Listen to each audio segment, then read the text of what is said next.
तो दोस्तों स्वागत है फिर से आपका हमारे इस YouTube चैनल एजुकेशनल रिसर्च वाला में। मैं अभिषेक सिंह आज फिर एक नया टॉपिक लेकर आया हूं आपके लिए। आज हम बात करेंगे यूनिवर्सल इंडिकेटर के बारे में। यूनिवर्सल इंडिकेटर आई मीन सर्वात्रिक आपके सूचक। सर्वात्रिक सूचक क्या होते हैं ये बात उठता है। तो सर्वात्रिक सूचक हमारे ऐसे रासायनिक पदार्थ हैं या कह सकते हो कि ऐसे सूचक हैं जो भिन्न भिन्न पदार्थों की उपस्थिति में भिन्न भिन्न रंग देते हैं या भिन्न भिन्न कलर परिवर्तित करते हैं। ऐसे सूचक जो भिन्न भिन्न पदार्थ की उपस्थिति में भिन्न भिन्न कलर प्रदर्शित करते हैं उसे हम क्या कहते हैं? सर्वात्रिक सूचक कहते हैं। सर्वात्रिक सूचक कहते हैं। क्लियर है? ऐसे सूचक के द्वारा बेटा हम किसी भी पदार्थ का पीएच जान सकते हैं। जब ऐसे सूचकों का हम उपयोग करेंगे ना तो हमें क्या होगा? अलग अलग कलर मिलेगा और हर कलर का अपना एक पीएच होता है। ठीक है? तो अगर हमें कोई कहे कि सर्वात्रिक सूचक क्या है हमारा, तो हम क्या बताएंगे भाई? ऐसे सूचक। सर्वात्रिक सूचक क्या है?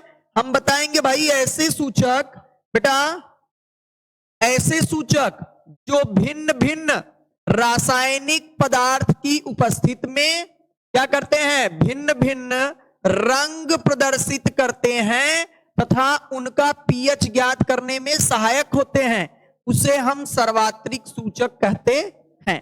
क्लियर है? क्लियर है भाई? ऐसे सूचक जो भिन्न भिन्न रासायनिक पदार्थों की उपस्थिति में भिन्न भिन्न रंग प्रदर्शित करते हैं तथा उनका पीएच ज्ञात करने में सहायक होते हैं, वो क्या कहलाते हैं? सर्वात्रिक सूचक कहलाते हैं। ऐसे सूचक बेटा कभी आप लोगों ने लैब में अभी देखने को मिलेगा प्रैक्टिकल के दौरान, या मैं आपको लाके यहीं पे दिखाऊंगा। सर्वात्रिक सूचक ऐसे होते हैं कि उन्हें अगर क्या किया जाए, डिफरेंट डिफरेंट सॉल्यूशनों में डालोगे तो वो कुछ डिफरेंट डिफरेंट कलर देते हैं और उस कलर से ये पता चलता है कि उसका पीएच कितना है। क्लियर है? उससे ये पता चलता है कि उसका पीएच कितना है। तो हम इनकी सहायता से क्या ज्ञात करते हैं? पीएच भी ज्ञात करते हैं। तो थोड़ा सा देखें इनकी सहायता से हम पीएच कैसे ज्ञात करते हैं। ये समझ में आया मेरे प्यारे बच्चों? सर्वात्रिक सूचक क्या है? ऐसे सूचक जो भिन्न भिन्न पदार्थों की उपस्थिति में क्या देते हैं? हमें भिन्न भिन्न क्या करते हैं? रंग प्रदर्शित करते हैं, उसे हम क्या कहते हैं? सर्वात्रिक सूचक कहते। इनकी सहायता से हम पदार्थों का क्या ज्ञात कर सकते हैं? पीएच भी ज्ञात कर सकते। देखो बच्चों कैसे ज्ञात कर सकते हैं। एक हमारे पास चार्ट है पीएच के सूचक रंग। पीएच के हमारे पास चार्ट ये कहता है कि अगर किसी पदार्थ का पीएच 0 होगा तो वो कौन सा कलर देगा? Dark red. कौन सा कलर देगा? सर्वात्रिक सूचक के प्रेजेंस में। किसके प्रेजेंस की बात हो रही है? Universal indicator. अगर यूनिवर्सल इंडिकेटर डार्क रेड किसी मतलब सब्सटेंस या किसी सॉल्यूशन की उपस्थिति में कौन से कलर को हो रहा है? डार्क रेड, मतलब गाढ़ा लाल। कैसा हो रहा है? तो उस पदार्थ का पीएच मान कितना होगा? 0। समझ में आया? उसका पीएच मान क्या होगा? अगर किसी पदार्थ में हम सर्वात्रिक सूचक को ले जाते हैं और वहां पर रंग हमें लाल मिल जाए, कैसा मिल जाए, तो उसका पीएच मान कितना होगा? 1। समझ में आया बच्चों? अगर किसी का लाइट रेड मिलता है तो उसका पीएच क्या होगा? अब ज्ञात कर सकते हैं आसानी से। अगर किसी का रंग येलो रेडिश, हल्का लाल पीला मिले, कैसा मिले? ऐसा वाला कलर। देखो मैं आपको दिखाता हूं लाल पीला। ये देखो दिख रहा है ना लाल पीला, इधर दिख रहा है लाल पीला इसमें। तो ये लाल पीला जो कलर होता है यही कलर आपका क्या होता है? येलो रेडिश कहलाता है। क्या कहलाता है? तो येलो रेडिश अगर किसी का कलर आया तो उसका पीएच क्या होगा बच्चों? 3। अगर किसी का क्या हो गया भाई? ऑरेंज कलर आ रहा है तो वो क्या होगा? उसका पीएच 4। क्लियर है? अगर किसी का येलो आ रहा है तो उसका पीएच, अगर लाइट ग्रीन आ रहा है तो, क्लियर हो?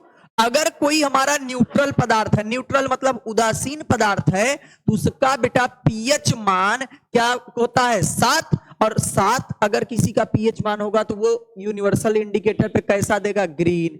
ग्रीन जानते हो ना, हरा रंग। ठीक है बेटा? अगर उससे ज्यादा हुआ, 7 से ज्यादा पीएच 8 हुआ तो डार्क। डार्क अगर इससे भी ज्यादा हुआ तो लाइट ब्लू। 9 हुआ तो लाइट ब्लू, 10 पे स्काई ब्लू, 11 पे इंडिगो, 12 पे वायलेटी, 13 पे ब्लू और 14 पे डार्क ये हमारे क्या है भैया, पीएच के सूचक रंग हैं। तो बच्चों आप नोट कर सकते हैं, पीएच के सूचक रंग जो हैं आप नोट कर सकते हैं।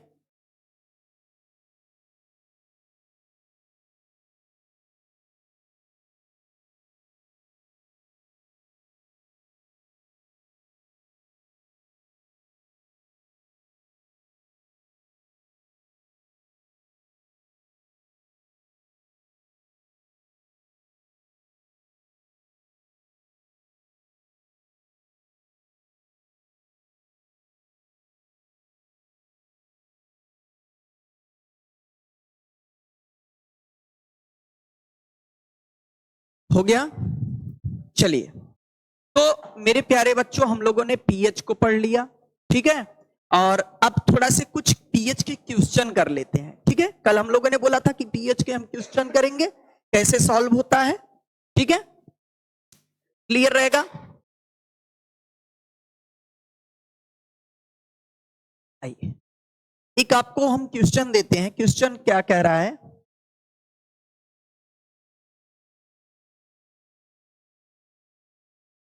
एक जली विलयन में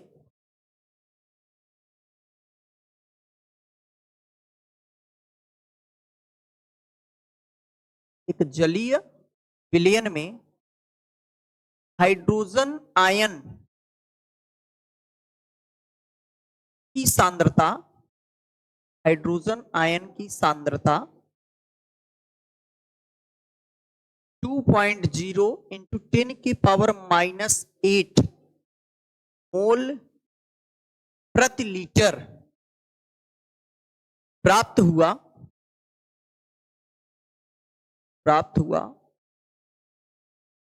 तो पदार्थ की प्रकृति बताइए। पदार्थ की प्रकृति तथा रंग बताइए। दो चीजें आपको बताना है, पदार्थ की प्रकृति तथा रंग बताना है। हमें हाइड्रोजन आयन की सांद्रता दिया है मेरे प्यारे बच्चों।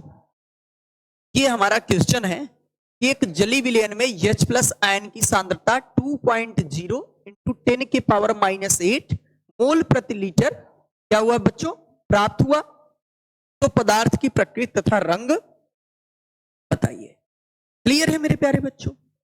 हम चले अपने टॉपिक की तरफ। अब देखो इसे सॉल्व कैसे करते हैं, इसे सॉल्व कैसे करते हैं, कैसे हम जानेंगे उस पदार्थ की प्रकृति क्या होगी और कैसे जानेंगे कि वो पदार्थ का रंग क्या होगा। क्लियर है, आ जाओ सॉल्व करते हैं। हमने कल एक फार्मूला देखा था अपने क्लास में, पीएच बराबर हम लोगों के पास एक फार्मूला आ रहा था -log/10 और यहां पर हाइड्रोजन आयन की सांद्रता, ये देखा था हम लोगों ने भाई, देखा था ये फार्मूला था ना। अब इसी फार्मूले में हम अपने वैल्यू को रखते हैं। हमारे पास क्या है, पीएच बराबर हमारे पास -log/10 और सांद्रता हाइड्रोजन आयन की कितना दे रखा, 2.0 इंटू 10 के पावर -8। ये फार्मूला बन गया।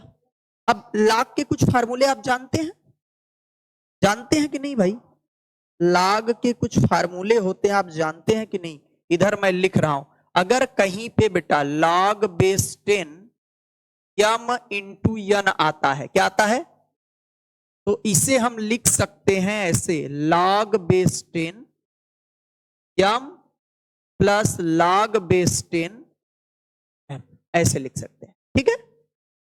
अगर कहीं पे बच्चों हमें log/10 m/n आता है, क्या आता है, तो इसे हम लिख सकते हैं log/10 m minus log/10 n, ठीक, ये लिख सकते हैं।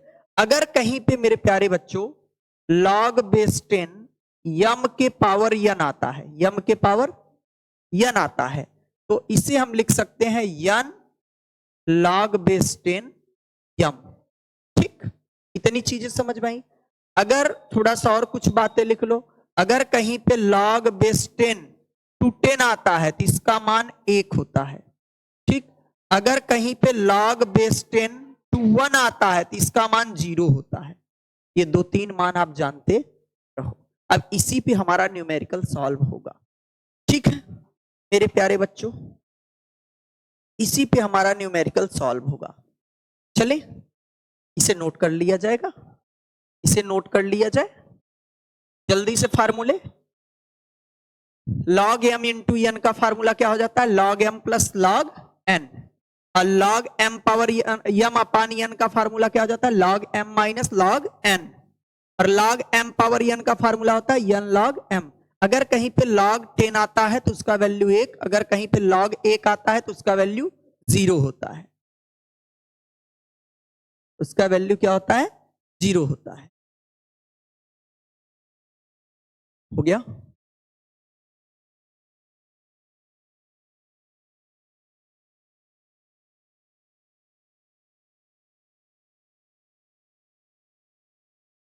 राज हुआ सभी लोगों का बेटा, जल्दी कीजिए समय नहीं, कल के क्लास में से 40 मिनट क्लास गया, लेट हो रहा था काफी, दूसरे सर कहते हैं लेट हो रहा है। चले आ जाओ बेटा, अब इसमें देखो हम लोगों ने जो लिखा ये देखो कौन सा फार्मूला बन रहा है,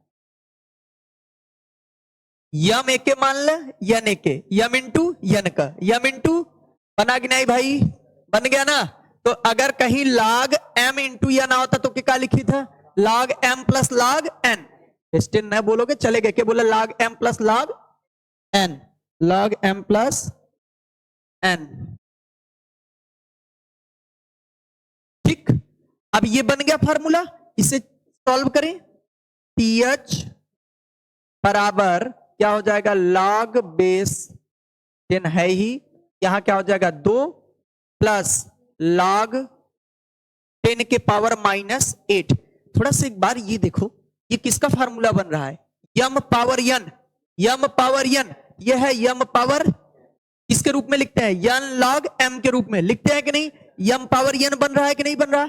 आ जाओ थोड़ा सा मैं ऊपर स्क्रॉल कर दूं क्या इसे, चलो उसे तो लिखे थे ना, चलिए आ जाइए, यम पावर यन का अब इसे कैसे लिख लें, pH बराबर के log बेस 2 ऐसे रखो प्लस प्लस आई, इसे ब्रैकेट में कर लेता हूं, ठीक है।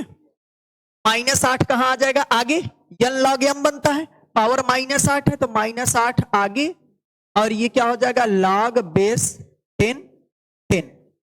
अब यहां से देखो log 10 का मान 1 होता है, log 10 का मान, यहां तुम्हें एक मान और मैं लिख दे रहा हूं लगे हाथ, log 2 का मान 0.3010 होता है, log 2, यहां देखो log 2 बन रहा है, ये देखो बेटा, ये देखो ये log 2 बन रहा और ये log 10 बन रहा कि नहीं, log 10 का मान 1 और log 2 का मान 0.3010 मान रखे हैं, pH बराबर इसका मान रखते हैं 0.3010। अब ये क्या हो जाएगा भैया, माइनस, क्या हो जाएगा -8 है तो भैया 8 आ गया, आ गया भैया, आ गया कि नहीं आ गया, क्लियर हो, आ गया ना भाई, आ गया। तो अब देखो pH मान हम लोग निकाल लें, इसका पी घटा लेंगे तो कितना आएगा, घटाएं तो कितना आएगा भाई, घटा लीजिए जल्दी से, 8 माइनस 0.3010,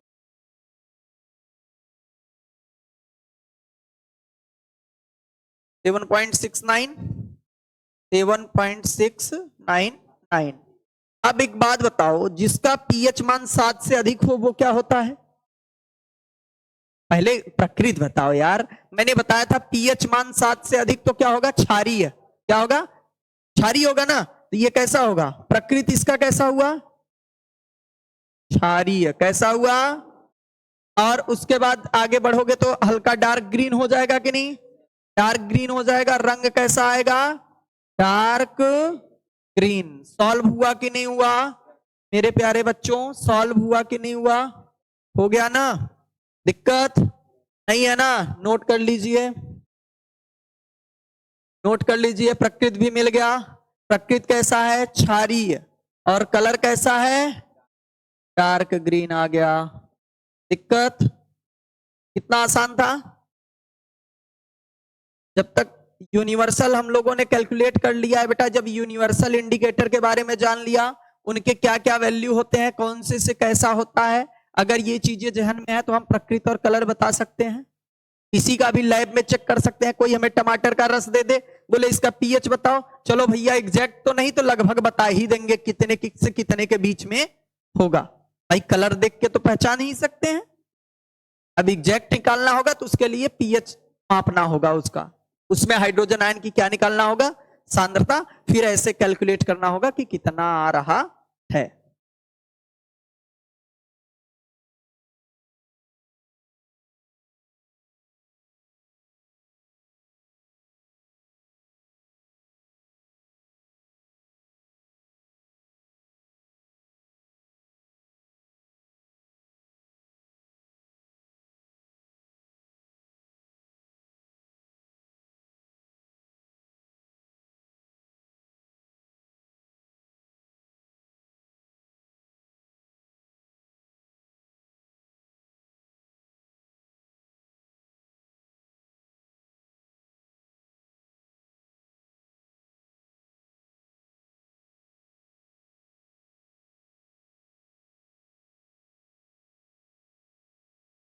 हो गया। आगे चलिए, एक क्वेश्चन आपके लिए जल्दी से।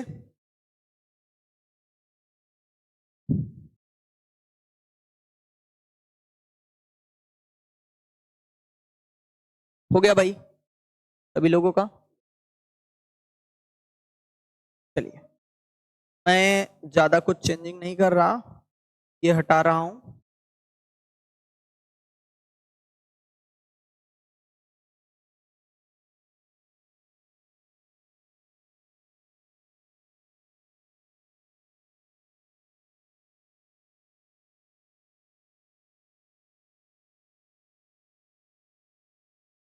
यही मैं सांद्रता बदल दे रहा हूं, मैं कर दे रहा हूं 5 इंटू 10 के पावर -11।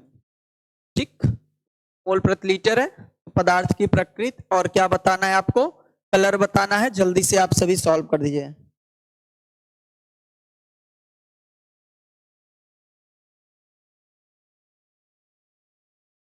क्लियर? चलिए भाई,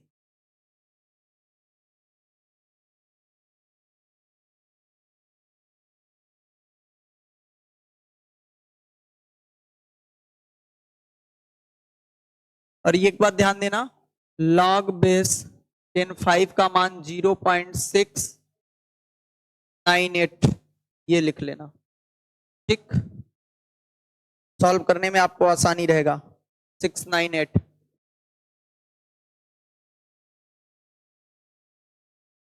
जल्दी करिए, अब आगे हम पीएच का महत्व पढ़ेंगे। तो बच्चों ये आप लोगों के लिए क्लास था। आप सभी क्लास सार्वत्रिक सूचक के बारे में आज जाना, सार्वत्रिक सूचक क्या है, पीएच मान कैसे निकालते हैं। तो आज के क्लास में इतना ही, और हम क्लास को कल आगे इसके क्लास में हम पीएच के महत्व पर बात करेंगे कि पीएच का महत्व क्या है, हमारे दैनिक जीवन में उसके क्या यूज हैं। तो आज के क्लास में बस इतना ही। हमारे इस वीडियो को ज्यादा से ज्यादा शेयर करें। धन्यवाद।